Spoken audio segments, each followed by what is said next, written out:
Hello, hello. This is Abel Pacheco, your host for the Five Talents podcast. We're super pumped today. Mr. Brandon Burns with us. We're going to learn a little bit about 1031. We're going to learn a little bit about taxes and real estate as it pertains to not paying as much as we can for as long as we can, as well as how to build a lot of net worth. Brandon has a tremendous background, really, as a capital raiser, a fund manager, a capital somebody who's a good steward with resources, funds that have gone public, and also a lot of different areas and avenues. He's now the president of 1031 Exchange. So I'm going to let him introduce himself and give us some of his bullets. But man, if you're not near pen and a piece of paper, I would try to get to it. If not, watch the recording and catch it in a few minutes. I think you're going to learn a few things. So Brandon, thank you so much for joining, man. In your own words, to give us a little bit of introduction. Tell us who you are and what you do, man.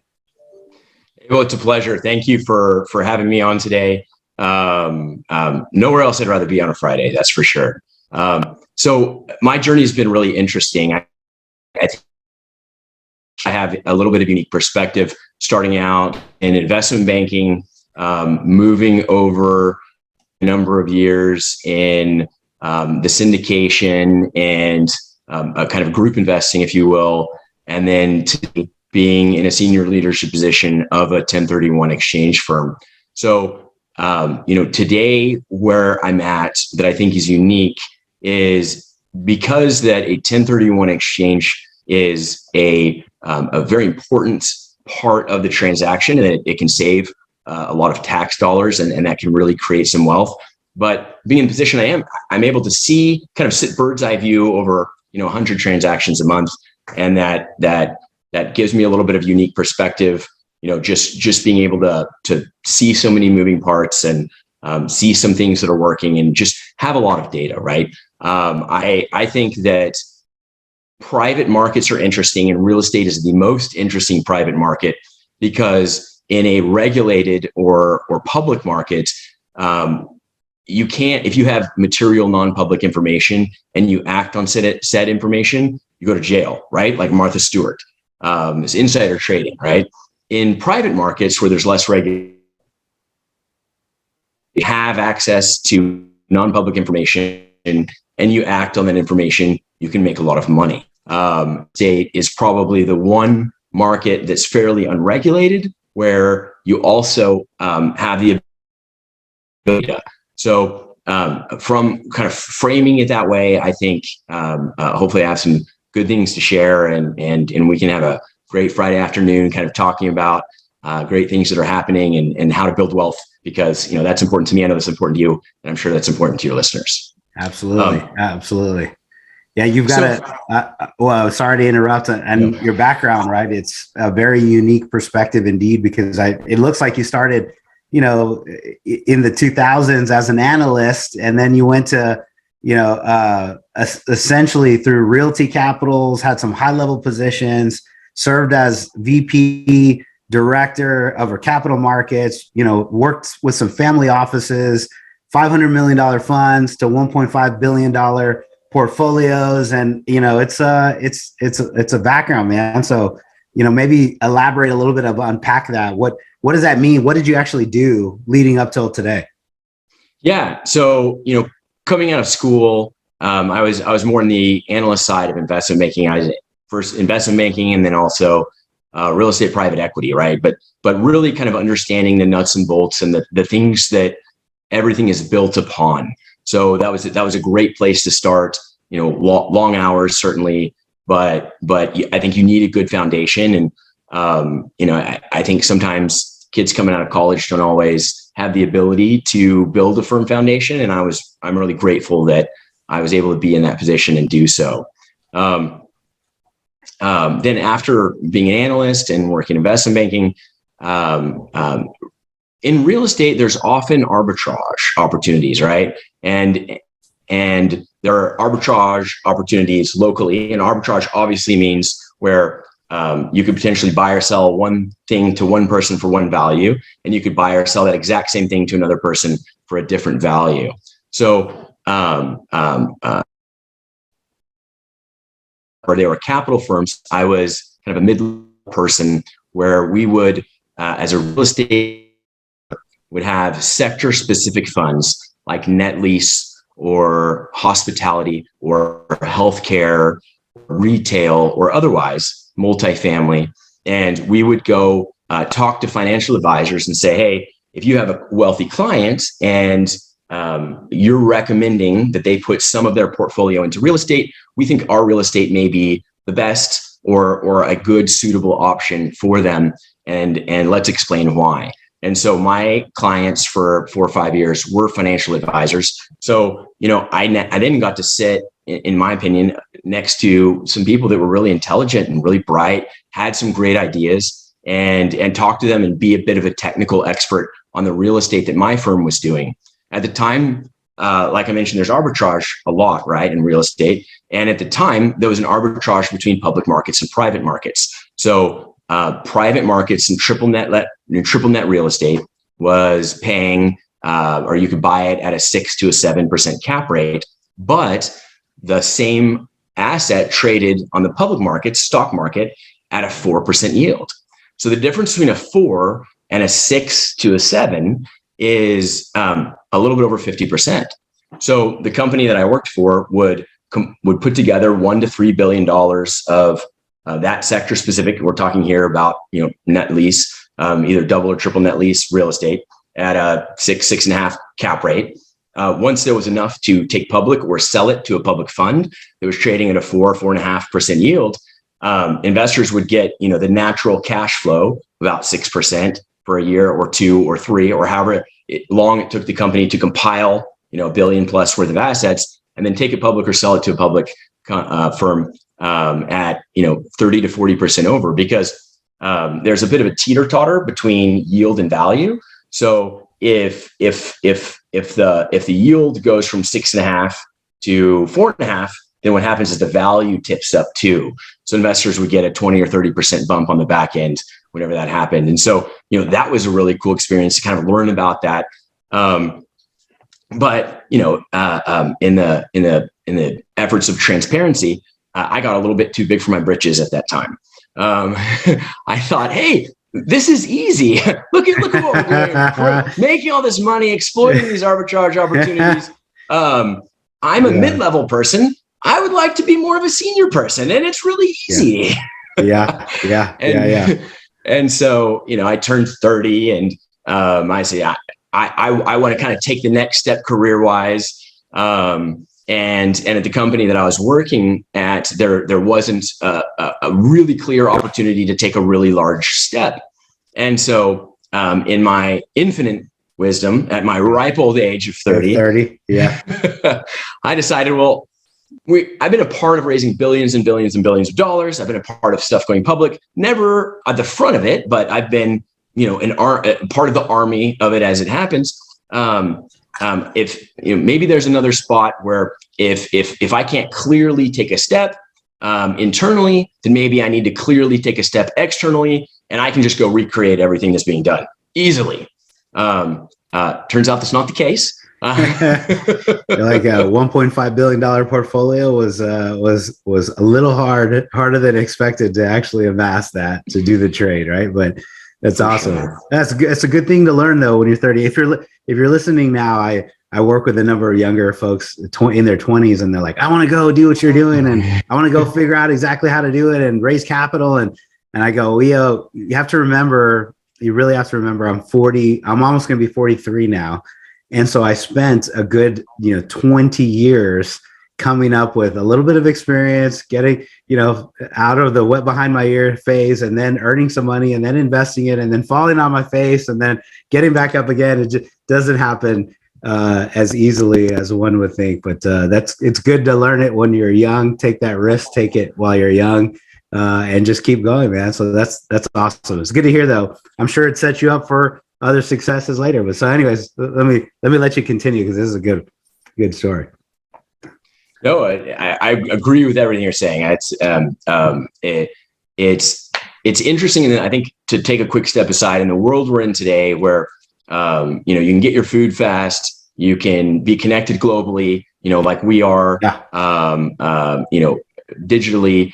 You can see what your friends are doing without even asking by opening social media. Everything is at your fingertips, right? And sometimes there's value to time and there's value to experience.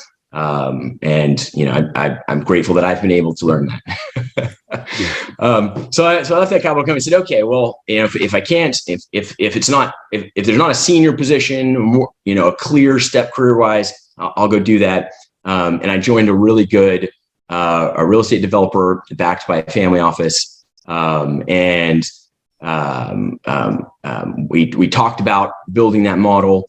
Once you looked at the finances, there was a lot of money involved without a lot of security about a return. And so probably rightly so, the owners of my new firm said, hey, I don't think we're going to go after that model. I think what we're going to do is more syndication and raise money through friends and family. And then in my mid 30s, I was able to be on the investment committee of this, really strong development firm. They built, over, I think 60 multifamily properties and sold them without ever having one go sideways or losing a dollar. Did a bunch of hotels.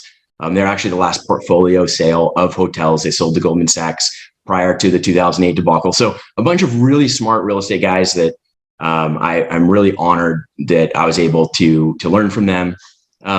So we continued to build. We were able to raise a couple $100 million in much smaller increment amounts, going deal by deal by deal. I did that for a number of years, and then I left doing that, and I moved over to the 1031 exchange qualified intermediary side. So what's interesting is that I think there are very few people that are as foolish or stupid as I am, hopefully.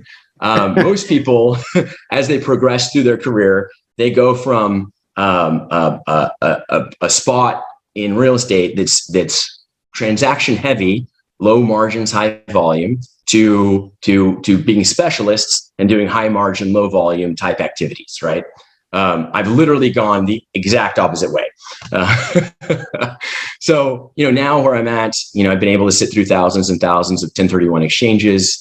Fairly recently, about a year ago, stepped into a senior leadership role, and this is my forever home. The things that I like personally, this really checks the boxes for, and I think if you can have a work situation that checks personal fulfillment boxes, that's really where you win. I find personal fulfillment really through two things: one being social, and two, educating. And so, because the 1031 exchange is a very detailed, technical kind of niche thing, then I'm able to sit down with people, help solve problems, educate, have some really detailed conversations. I'd love to do that here soon as well, a little bit. But then also, it also puts me in a number of conversations, and I can talk to fund people and about fund deals. And, the other day I was at a networking event for real estate, and I was able to speak for 2 or 3 minutes, just on a couple of quick topics. And as I left, I said, I feel like I don't need to go to the club anymore. I've had my drink. I've hung out with 300 people. And this weekend, there's no reason to go out drinking or be social, because I've checked that box through this professional event.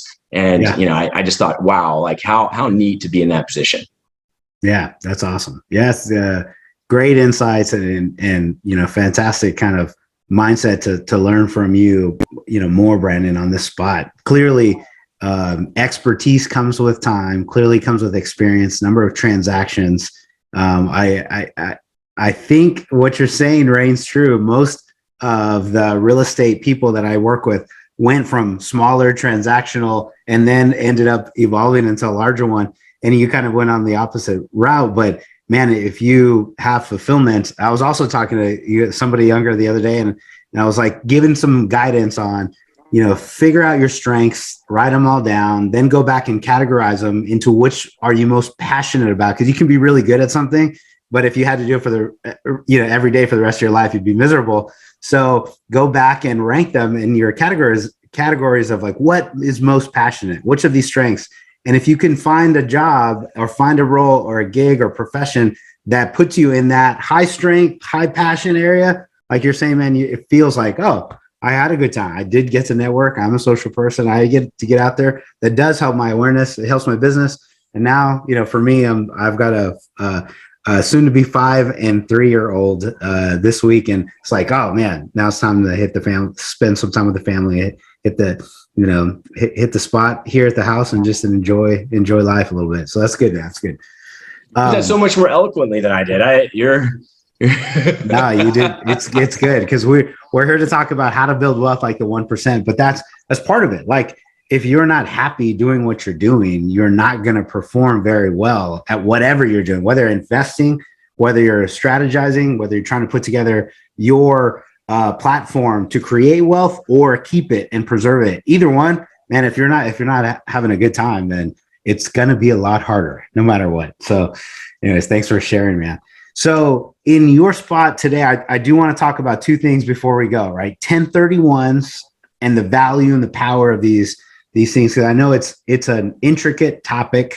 There's some rules to it. People's eyes sometimes roll over backwards, and you're like, well, I got to pick a property, and then I got to pick 3 of them within a certain amount of time, and then I got to make sure I work with a qualified intermediary. And how do I do that? So I'll leave that part to you to explain. But what a powerful tool it is to be able to not pay taxes today, defer them later, and then maybe leave those to your children at some point where it's, tax free at some point, right? So all of those things are good to learn about. The next one I do want to talk about is like just the trends. And you've seen so many different types of individuals, how they make money, how they create their wealth. So maybe we'll start with the 1031 because, you're here on the topic, want to make sure we have that. And then we'll kind of flow into the trends of different, wealth statuses or classes you've seen. But man, so what the heck? 1031, how do I do it? What is it? How do I make money from it? How do I avoid taxes? Maybe give us the high level and we'll drill down. So what's interesting is literally right before our time to speak, I was on the phone, and I think that conversation is really applicable. So this was a gentleman who had made a purchase about 2 years ago, and his value of his real estate was a couple $100,000 more. He'd lost some money in crypto, and so as he was talking to his CPA said, "Hey, it looks like that if you sell this," he's in Texas, so different states, it can make a difference if there's a state tax. Obviously, Texas doesn't have any, and so his CPA said, "Hey, it probably doesn't make 31 exchange. You've got that you've lost. You're probably only going to pay like $8,000 in taxes at the end of the day."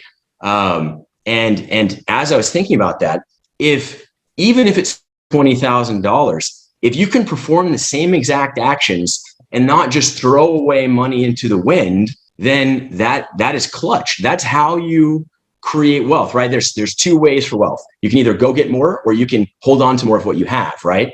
And so a 1031 exchange, in my opinion, is the epitome of how to hold on to more of what you have. The biggest expense we have in life is taxes, right? Mm-hmm. And sometimes people don't realize there's up to 4 taxes, depending on what state you're in, and the scenario that someone's in, that they're going to pay whenever they sell real estate. And that's going to range from, probably a minimum of 15% of those profits, all the way up to sometimes it can be half of your profits. And so if someone is going to sell a piece of real estate and buy another piece of real estate, there's no reason to just throw money away to the government. I felt angry at that CPA, this guy. I was like, gosh, even if it's only 15 grand, which yes, hopefully 15 grand as we continue to get older isn't a life-changing dollar amount, but even at a very small dollar amount, why would you throw it away? Yeah. So the key thing with the 1031 exchange is, Congress, the beauty of America, here's my thought on it, right? The beauty of America is if somebody who's in an elite or authoritative position, like someone in Congress, wants to have special treatment, and they allow that special treatment to be available, it has to be available for everyone.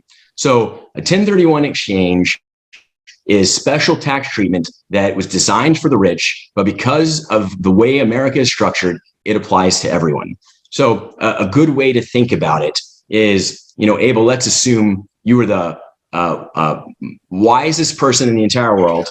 And 20 years ago, you put every single cent you could find, beg, or borrow, and you put it into Apple stock. And today, that Apple stock is worth $10 million, right? Along the way, as your Apple stock grew, you didn't have to pay any taxes, right?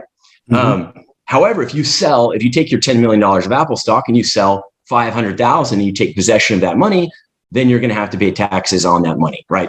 So that's the same concept and same idea behind a 1031 exchange.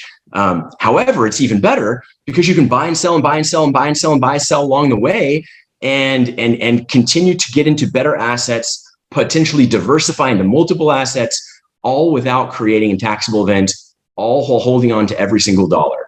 So a 1031 really has two kind of key goals, right? First one is income. Second one is estate planning. So at some point, if you do sell the real estate and you do take possession of those funds, you've got to pay taxes on all the money that hasn't been taxed, right? The United States government wants your piece. But I had a client, and she was, a sweet older lady. And when she was in her 20s, somebody told her, you need to buy real estate. And so instead of going to Cabo with her friends on summer break and partying it up, she got a retail job. She saved enough money for a down payment on a duplex. And over time, about every 6 to 10 years, she would sell her real estate asset and 1031 exchange it into a bigger one, sell it, 1031 exchange it into a bigger one. Now she's retired and in her 60s, and she gets $12,000 a month of tax advantaged cash flow, because real estate's tax advantaged, right? $12,000 a month. And she told me, she said, Brandon, I'm a teacher. Like, a teacher's pension doesn't give me that high of a quality of life. And I'm so grateful that someone told me at a young age, you need to own real estate. I didn't even really know what that meant. I didn't know what a 1031 exchange was. I didn't know any of it except, hey, I'm going to listen to my friend and not, go partying and drinking this summer. And she said, now I've got money where I can bless my family. I can bless my friends. I'm in just such a different position in life. So, there's a lot of things I know that you've talked about on your podcast. And I think a 1031 is a great tool to have in the arsenal as someone is, potentially looking to change their life and grow their wealth using real estate. Real estate, you can create money even if you're an idiot. Luckily for me. Here, let me lift my hand for a second and say, man, right? College graduate, yes, but I mean, I eked out of there and just barely, and I go, oh shoot.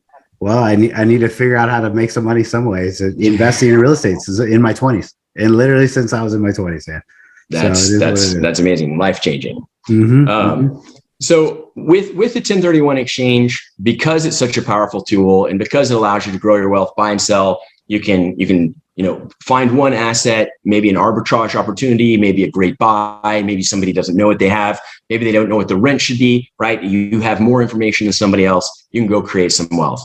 Yeah. And then you go to sell it and say, hey, I want to sell this because I probably maximize the value or come close to it. And now with a 1031 exchange, without paying any taxes, without sending a third of your money to the government, you can roll it into one, two, multiple different assets. But there's 4 major hurdles that the IRS has put in place and said, hey, if you're going to have this great tax break, these are some hoops that you have to jump through.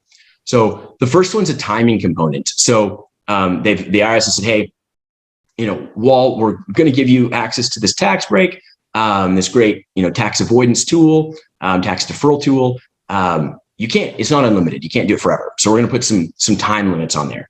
So when somebody sells an asset, 2 clocks start and they run simultaneously. So it's not, one and then the other, they both run simultaneously. 45 days to come up with a plan. It's called the identification period. There's a couple of different tests. Most people use the 3%, the 3 property rule. There's a couple different ones depending on someone's situation, but there are limits. So you say, okay, you have 45 days, you got to come up with a plan. And if you use the 3 property rule, then your plan maxes out at 3 properties. So you say, okay, I found this great property that I want to buy. I'm putting it under contract, but I'm going to have a backup or 2, or maybe they want to take their money.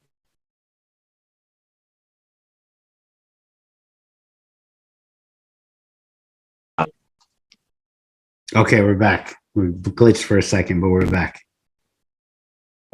Sorry about that. It cut out for a minute. My apologies. Good. We're on time and the identification of 3 properties. Yeah. So if, so maybe somebody there's two properties, right? And say, hey, I've got these two that I'm rolling into, but maybe I also have a backup as well. So 45 days come with a plan, days to execute and implement that plan. An exchange is over when one of two things happens. A, you take title to your property or your last property if you're doing multiple ones, or B, you reach day 181. Any money that's left over on day 181 is taxable. So that from the IRS. Hurdle number two, and a lot of people know about the time hurdle. Not as many people know about hurdle number two. Hurdle number two is the IRS has taken the position that real estate people are.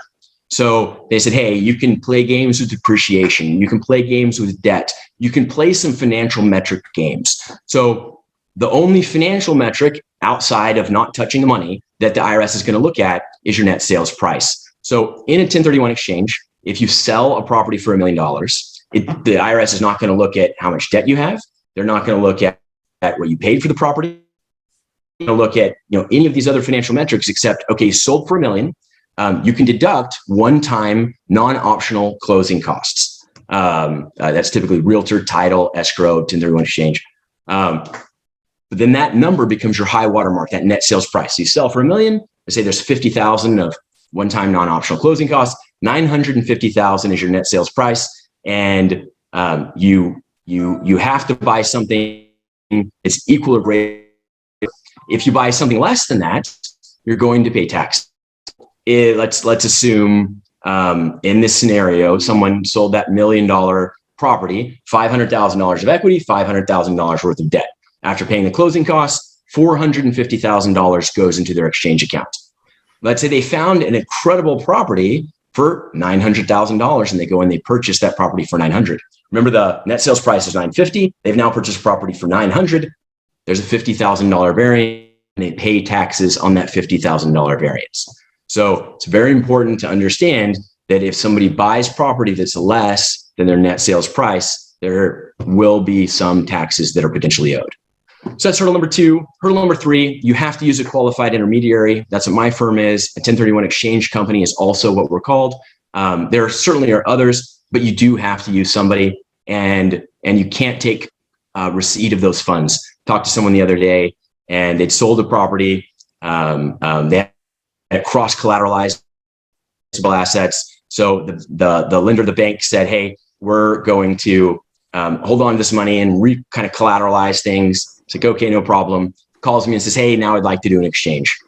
Unfortunately, it's a taxable event. He already had the other property lined up he was going to buy, and he threw $400,000 into the wind. He did $400,000 went to the government that did not have to go to the government because he did not have the conversation early, and he took. So it's terrible wealth destruction, right? So it's important to talk to a qualified intermediary, talk to a 1031 exchange accommodator prior to selling what you have, prior to the close, because you can't touch the money. Yeah. And then lastly, the IRS, these taxes are not eliminated, right? They're just deferred. Just like when your Apple stock was growing, those taxes weren't disappearing; they just weren't being paid at the time, right? Mm-hmm. So the IRS says you have to have continuity of taxpayer. So if you change shoes on title before you sell, there's a clear record of that with the taxing authority of the county, right? Change shoes on title afterwards, clear record. But if you change shoes on title in the middle, it gets really dicey. So it's really difficult for the IRS to track. So if you and I sold a property under a partnership and that showed on our tax return, on our partnership tax return, I went and purchased a replacement property by myself, and then show that on my tax return, the IRS loses the ability to track those deferred taxes. And so it's very important to make sure that it shows up on the same tax return or it gets disallowed, which is the fourth hurdle. So I know I ran through that kind of quickly, but those are the key things to know for a 1031 exchange. I love it. Great. I told you, grab a pen and a piece of paper. And if you didn't catch it, you can hit rewind and say, what are the steps? Here's another key piece of information that I've learned across the way, like how wealthy build, their estates and how they carefully make sure they preserve it, and how to make sure they preserve it for the future. They don't operate alone. There's not one person that's just so wise, and in his infinite wisdom can make all the right plays. That person in the Bible is called Solomon, and he was like, never was there a person as wise, or never will there be again. And if you're not that guy, then ultimately it's like, I've got to work with a team of experts. I got to work with people every single day, day in and day out. They deal with this. They know how it behaves. They know the rules. They know what has changed, and they know what's gonna change, and they can help you with your strategy. And so that's why having an expert on your team, that's why reaching out in advance to Brandon, his company, his team, and just makes a lot of sense, because you're trying to figure out, well, what would be the best play, and that they're going to advise you, they're going to guide you and show you how to do it, and show you what to be concerned with, and what you maybe want to invest in another piece of real estate, or you want to go to syndication. There's extra complications. Trust me, I know there's extra complications from the syndication side coming in, and all this extra hoops. So you're like, you've got to have experts on your team to help advise you, give you strategy. And that's part of creating wealth, if you don't have any today, or preserving it once you've attained a little bit. So on that note, Brandon, man, thanks for breaking it down. I really also wanted to spend some time with you, because you've seen a lot of plays, you've seen a lot of strategies from various different investment types. The individual, the person that's just doing what they should have been doing from their 20s to their 60s. You've seen the larger family offices, maybe their family or families have put some capital together, and they have 10, 20, $50 million to invest in some of the larger ones, right? So maybe give us some of those the angles that you see a lot of people using, maybe as they're starting out, from the few $100,000 to a few $1 million. What are the plays that you see that they make to create that wealth? And then we'll build on that a little bit. But what are you seeing? What have you seen over your career? Sure. I think there's taking a step back, there's two buckets that real estate investors fall into. And I think real estate is a good answer for either bucket, depending on how you do it. The first one is wealth aggregation, right? Creating wealth, having information that people don't have, being able to make predictions more accurately than other people about things. And the second is wealth preservation, right? One of the cool things about real estate is there's so many ways to win. Literally buy a property, zero appreciation, and have an asset that the rents that you're receiving are not more than the debt, and over time your tenant will pay off the loan, and you'll own an asset worth hundreds of thousands of dollars, maybe millions of dollars, completely tax-free, or completely free and clear, no debt. Right. So real estate tends to appreciate. Often you can get cash flow from real estate. You get great tax benefits. You can buy and sell. You can diversify without having taxes. There's so many different ways to win in real estate. But one of the things that I've consistently seen is, first of all, wealth creation. Right. So as you look around, there are different things you can do, different plays, different predictions, different information that someone might be able to have that someone else doesn't have. And you can go buy the property knowing more about what you can do with it than the previous owner, right? So for example, in smaller multifamily,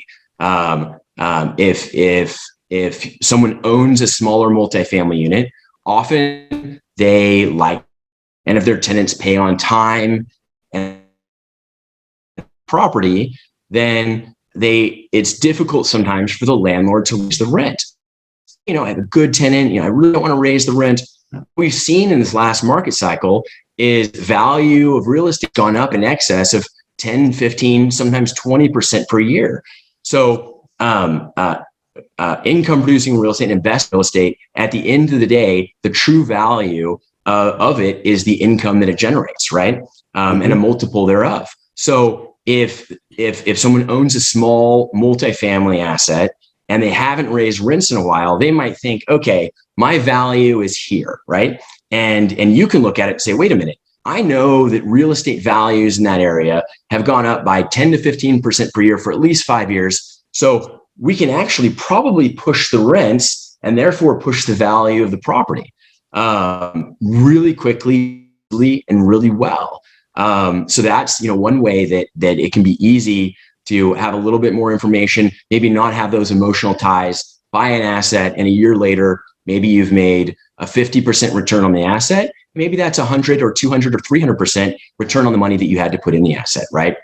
Yeah. So, that's something we see a lot. In Texas, we see a lot of land development, right? So being able to predict and say, okay, I think the city's going to move this way. I think employers are going to need people over in this area, right? We've certainly seen that in Houston. We've seen that in Dallas. We've seen that in Austin. We're seeing that in San Antonio. The growth is crazy. I grew up in Dallas, in the McKinney-Frisco area, which in the 80s, my dad bought some land. It was in the middle of nowhere, for $5,000 an acre. The city just literally grew out. Today that, so this was, I think he bought it in 88. So certainly there's a time component, but, today that land, it's all developed now, but if it wasn't developed, would probably be worth over $50,000 an acre, right? So if somebody has the ability or thinks that they can predict at some level where geographic land can be great. In the state of California, they've eliminated single family zoning. So in the beachfront communities, there is nowhere else to build, and there's a number of people, especially this work from home and other things, that say, hey, I'd like to live close to a beach. So there's significantly more demand than there is supply. So the legislators at every single level, city, county, state, have said, hey, we're going to allow people to build up to 4 units on any piece of land as long as there's room. In addition, if there are some other factors, you can potentially build more units. So if you're within a certain distance of public transportation, you don't have to build parking and you can add a couple units. Or if you put one property or one unit of what you're building as affordable housing, and you put some really nice single mom in there as a tenant, suddenly you can build a couple extra units. So as long as there's room in California, you can build 4 to 10 units literally on any piece of property, and the value is often in the land. So if you can buy and build small multifamily housing units at 30% cheaper, 25% cheaper than where people will buy it at. So, that's a powerful way. So knowing more information, being able to make decisions or predict a little bit better about where things are going to go and what things are going to do, in my opinion, is the best way. But really insider trading, right? If you know that a Costco is going to come in, or they're going to build a really nice private school, if you can get land close to that land is going to go up in value. And so I think that's the best way for wealth creation. Then with wealth preservation, syndication is kind of a mix. You have some wealth creation and some wealth preservation. But I think housing is a great place. People have to have housing. We've seen a shift from retail to industrial.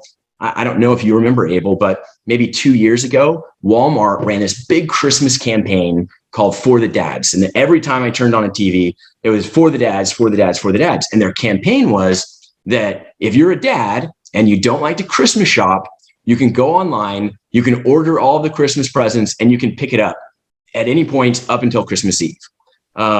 And so the reason they were able to do that is because Walmart, over the past 5 to 7, maybe 8 or 9 years, has been buying these industrial warehouses, kind of like Amazon, right? And they've been they've been stocking them up so that, let's say there's 15 backpacks on a Walmart shelf. Well, they've got 5,000 sitting in their warehouse, and they can redirect them as needed. So it helps with inventory.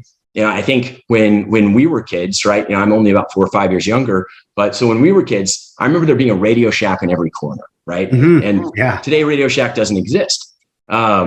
At the same time, with the rise of the internet, there were all these online only retailers, right? Like Warby Parker glasses is an example of one, online only. Well, now Warby Parker opens one store in every major city or many major cities, and Radio Shack ceased to exist. So buying industrial warehouses for a lot of these retailers. Instead of opening a retail store that's very expensive real estate, you got to hire people and they got to dress nice, and you got to be on every corner, and inventory management. Instead, now there's been a shift to say, okay, well, we're going to put everything in this warehouse where maybe we don't have to pay as much, and we'll have 1 or 2 stores, right? And I think people are willing to drive, an extra 10, 20 minutes sometimes, rather than pay 20 or 25% more. So, I think that's one thing from a wealth preservation. I think industrial real estate has been a really good place to be in this market cycle. Housing, for rent housing, more multifamily than single family, because you have this diversified number of tenants. That certainly helped. It's going to be interesting to see what happens with office, right? Office is one of those, it's kind of in the air. Okay, so we're sometimes working from home. Is that going to change? Are we going to go back to the office full time? And if so, in a call center, do you put people knee to knee again?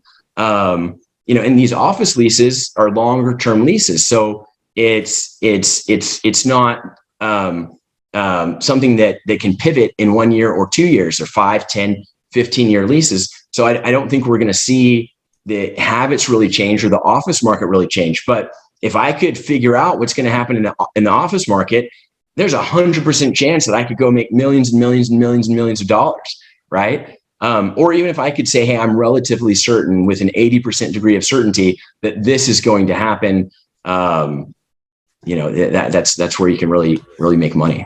Yeah, baby. Well, man, I'm super appreciative that you would spend a few minutes with us, Brandon. A lot of expertise and insight, a lot of good conversation. So I know more than a few people's wheels are spinning and trying to figure out, oh, what do I do next? How do I, whether to take some notes on 1031 or make and maneuver to their next asset class, whatever position they're going in. You've definitely got a good couple of thoughts on it, man. So I'm appreciative of taking the time. Before we go, where does everyone reach out to you, man? Who do you want to reach out to you, and where should they go and connect? And just anything you capture, we'll capture on the show notes and make sure that everybody has that. But where should we go? 100%. So I don't have a wife, I don't have a kid, and I don't have a dog. So if people aren't reaching out to me, I'm sitting there staring at a bag of Cheetos, and I really don't like Cheetos. So I enjoy spending time with you, Abel. If anyone has some technical questions and says, hey, I haven't sat through 5,000 1031 exchanges, it could be helpful to run some of these ideas by someone who has. Love to have a conversation, very widely accessible. You can email me, which is Brandon, which is my first name, BRANDON, at i1031x.com. I like investors, 1031, X like exchange, xylophone.com. Brandon, i1031x.com. You can call me on my cell phone, text me, 214-280-0908. Call the office, 858-539-1031. Or if someone just likes real estate memes, I post a lot of real estate memes on my Instagram, which is at Brandon.the1031guy. Brandon.the the 1031 guy. You can message me on Instagram, you can text me, you can email me, you can call me. And if people don't, Abel, then I'm going to get fat. So I don't want that. I love it, man. Well, he's definitely inviting you to reach out. And if you aren't quite aware or didn't quite catch it, we spend a lot of time, effort, and energy literally on podcasts like this to provide some awareness, visibility, education. And, part of that is you have to take action. If you just listen to us talking and take no action, there is no wealth going to be created. So reach out to Brandon, take a moment. He's very much inviting you and is open to it. And let's put together the next strategy. So we're excited to have you, Brandon, the president of Investors 1031 Exchange. I'm excited to have you, brother. Congratulations on all your success, and just appreciate you spending some time with us. Well, that's very kind of you to say. Well, the reality is I just have nothing else. Well, very good. Well, I'm your host for the 5 Talents podcast, how to build wealth like the 1%. We just appreciate it. Brandon, you've been amazing. Thank you very much for your time, bro.